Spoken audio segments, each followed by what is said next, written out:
Hello everyone, welcome to the Comic Gaming Movie Show. My name is Deshaun and today I am here to give you my review of the Babysitter Killer Queen, I believe it's called. I wanted to say Queen Killer, but I think it's called Killer Queen. And this is the sequel to the 2017 Netflix original, The Babysitter. Now, I don't think I ever reviewed The Babysitter. Maybe I did and I just don't remember it because it was 3 years ago, almost 4 years ago now. But but just to give you the cliff notes of my thoughts on the original Babysitter movie on Netflix, I really enjoyed it. I really had a good time with that movie. I enjoyed the hell out of that movie. First of all, if you've been following me long enough, you know I've said this many, many times. One of my favorite sub-genres, or like just niche kind of things, is the normal person dealing with an insane circumstance that they could not have been prepared for. I love that shit. I don't know why. I love those movies because anyone can put themselves in those shoes of that person dealing with this insane circumstance that they could not have been prepared for, because you can understand the feeling of because you can understand the feeling of not being prepared to be dealing with this, like Fright Night, the Lost Boys and things of that nature, where there's no way you could have been prepared for some shit like this to go down. There's just no way. Nothing like this has ever happened before. Why would you think it's gonna happen now? Why would you think a vampire's gonna move next door? Why would you think this neighborhood that you happen to move in has fucking vampires in the neighborhood?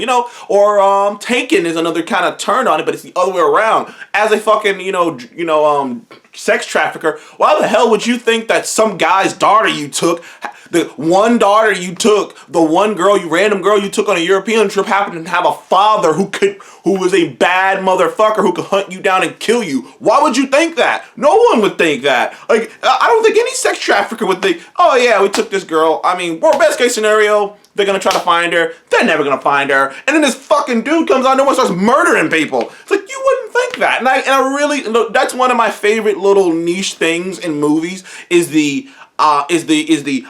there's no way, like, this ordinary, like, it's like, well, not ordinary, but like something happened that shouldn't have happened, and it's like, what the fuck are we supposed to do? Like, we weren't prepared for this shit. If executed properly, it can end like The Babysitter. The Babysitter was a good example of that. I really enjoyed it. The main protagonist, Cole, it makes it a lot easier when you can relate to the main protagonist. I completely related to the main protagonist, Cole. I understand the feeling of being afraid of almost everything, of being like, I don't want to grow up, I don't want to be on my own, I really don't feel uncomfortable being in the house by myself. I understood where he was coming from. He was a little bit of a puss, but I understood where he was coming from. And that movie really had a great balance of humor and satire and self-awareness, and it was very fun. It was very straightforward. It was very self-aware. I'm making fun of just kind of tropes and whatnot, and even the bad guy. And that movie was around like this cult. These teenagers wanted to do a blood ritual to sacrifice to the devil so that they could get whatever they wish for, which kind of some crazy shit just with teenagers. And they need the blood of the sacrifice and the blood of the innocent, which is Cole. And Cole's so innocent because he hasn't done anything. He hasn't, he's scared. He's scared to go out. He's as pure as innocent as it gets. And it turns out that his babysitter that he has been in love with, and played by the girl from Ready or Not, Hugo Weaving's daughter, niece. I always forget her name, but when you see her face, she was just in Bill and Ted as well.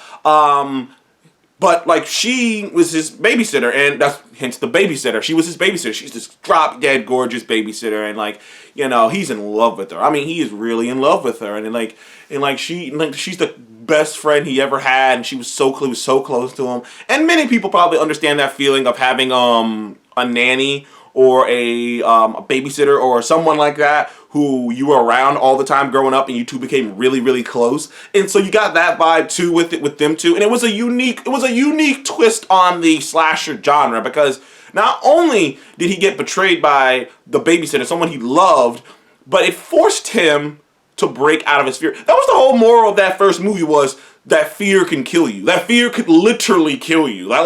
Living in fear can kill you. Now, granted, living in fear ain't gonna have a fucking blood cult come after you, but the very reason they even were coming after him was because he was a scared child who they thought would be easy prey.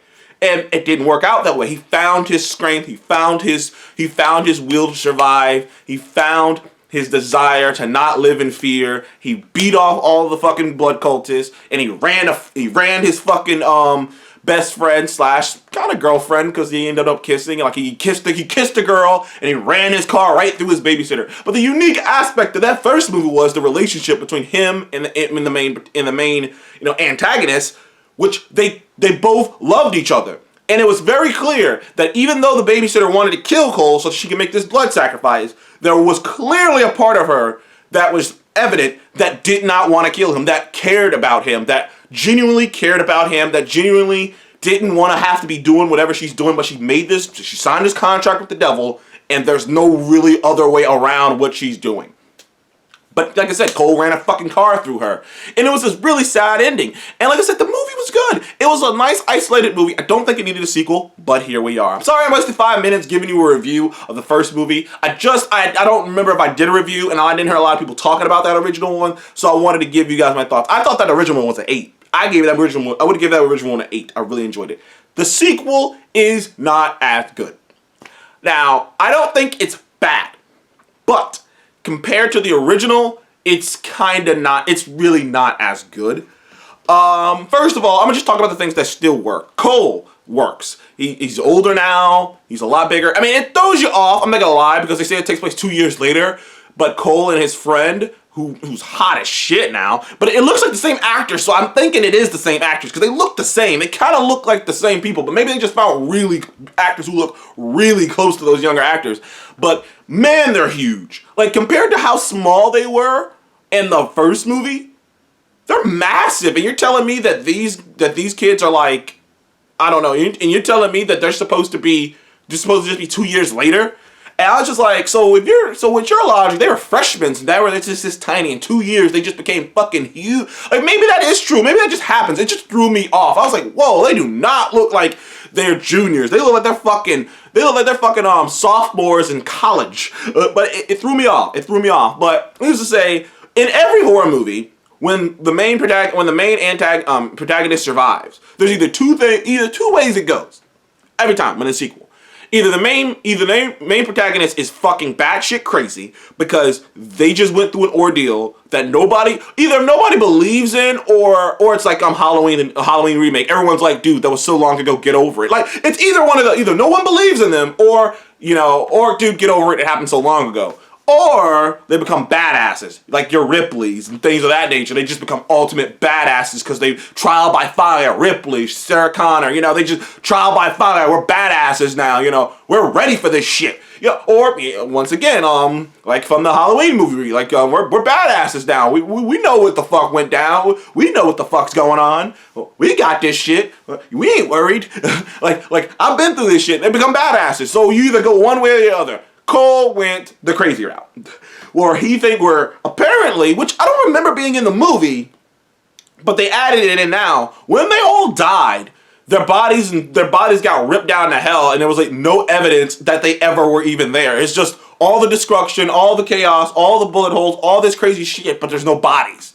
So there's no evidence that nothing like this actually went down. All they can tell is something did happen, but we don't know what. So we can't convict anybody. We can't take his story for fact. So everyone just thinks Cole's crazy. His parents think he's crazy. They're trying to give him all this medication. His school thinks he's crazy. They treat him even worse than they did even before.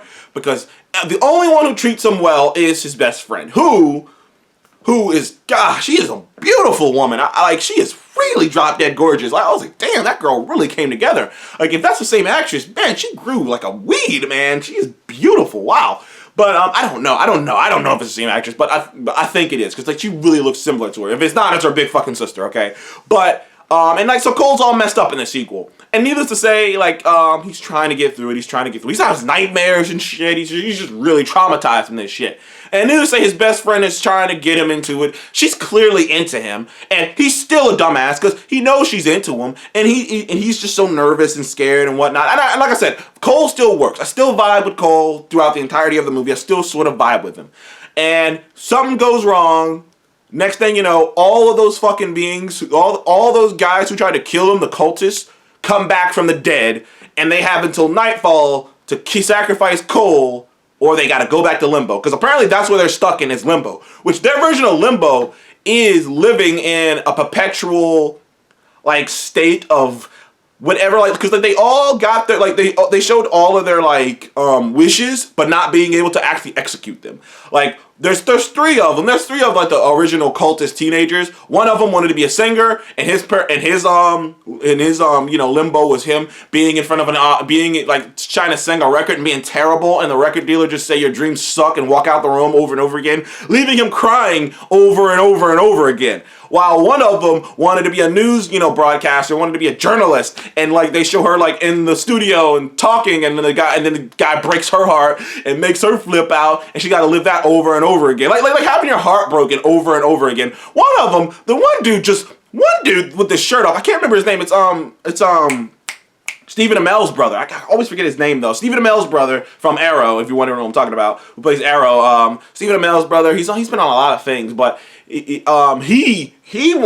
just wants to kill people. But so his limbo is this is the part that are kind of funny. His limbo is him being at a fucking ice cream shop and having annoying women walk up to him and be so annoying that even you could understand wanting to kill them, but he can't. So that's his hell. That's his limbo. So I thought that was kind of funny. But yeah, they come back. He's a weird one though, because like he's almost rooting for Cole. Like he's almost just like, yeah, Cole. Like it's so weird. It's so weird. They're so self-aware. I will say, so Cole works. Some of the comedy bits work. It's a little. It might be even more gory than the original. Big problem with the movie is it's too fucking silly. It's just too silly.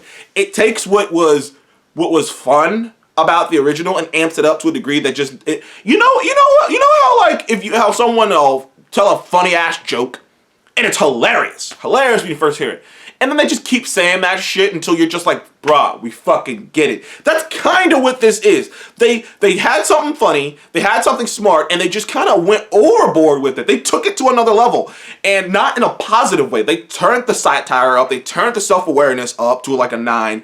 There's literally a part in this movie where the movie pauses for two characters to have a Tekken-style fight with the bar and everything. I'm like, and like, I was just like, dude, this is too much. And they do shit like that over and over again. Ridiculous. Like a random fucking dance scene happens in the movie that's supposed to be funny, but it's just kind of, like I said, they just keep doing these overboard silly things. Not to mention, the big twist of the movie didn't make a lick of sense at all. There was no setup for that in the original. There was no setup for that in this. It doesn't make a lick of sense. When you realize when it happens, you might be in shock in the beginning, but the more I thought about it, the more I was like, that doesn't make really much sense considering how much, from what we know, that doesn't feel like it would fit the character to do what the character ends up doing. So that didn't make sense. It was very predictable. The only thing I didn't predict is what happened at the very, very end, which was like a little tag, and the moral of the first movie of, you know, growing up and not being a man, but like just manning up and just not living in fear and you know not being afraid. Oh, what up? Oh, thank you. Not being afraid, bless you, bless me.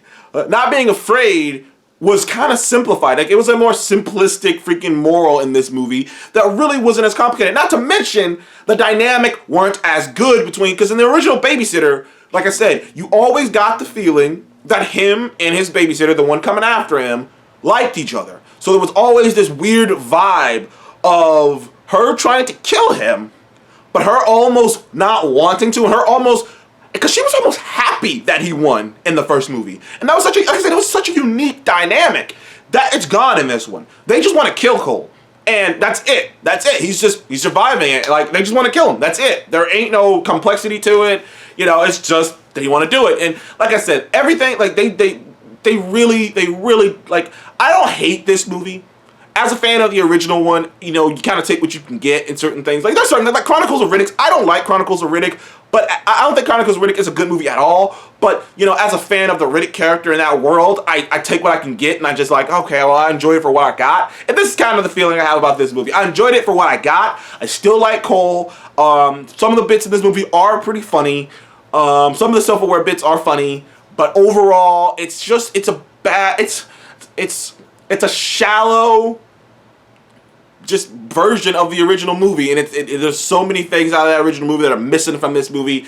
It kind of feels like it was a missed it was a miss. It does. Not to mention, like I said, a lot of things don't make a lick of sense. A lot of things don't make a lick of sense. Thank you guys for joining the Comic Game Movie Show. I'm gonna give almost went out. I'm gonna give the Babysitter Queen Killer, or is it Killer Queen? Killer Queen. Shit, Killer Queen. I'm gonna give it. I'm gonna give it a solid 6. Because I still enjoyed it because like it's a lesser known little franchise they got going. I still rather enjoyed it a bit, but I do wish it was better. And then like I gotta admit to you guys, I was very disappointed. I was very sad and disappointed. I really was hoping for the best, but you know it's not shocker. I mean, fucking Netflix's marketing team sucks anyways. I didn't know this movie was coming out till like 3-4 days ago, and I look it up and see the trailer only came out 3 or 4 days ago. Like the fuck. Anywho, thank you guys for joining the Comic Game Movie Show. Please like, subscribe. And what did you think of the Babysitter Killer Queen? Have you seen the Babysitter or the original Babysitter? Watch the original Babysitter before you watch this one. The original Babysitter is really good. This one, you can. If you hate it, I would not blame you. Thank you guys for joining the Comic Game Movie Show. Please like, subscribe. I'll see you in the next one.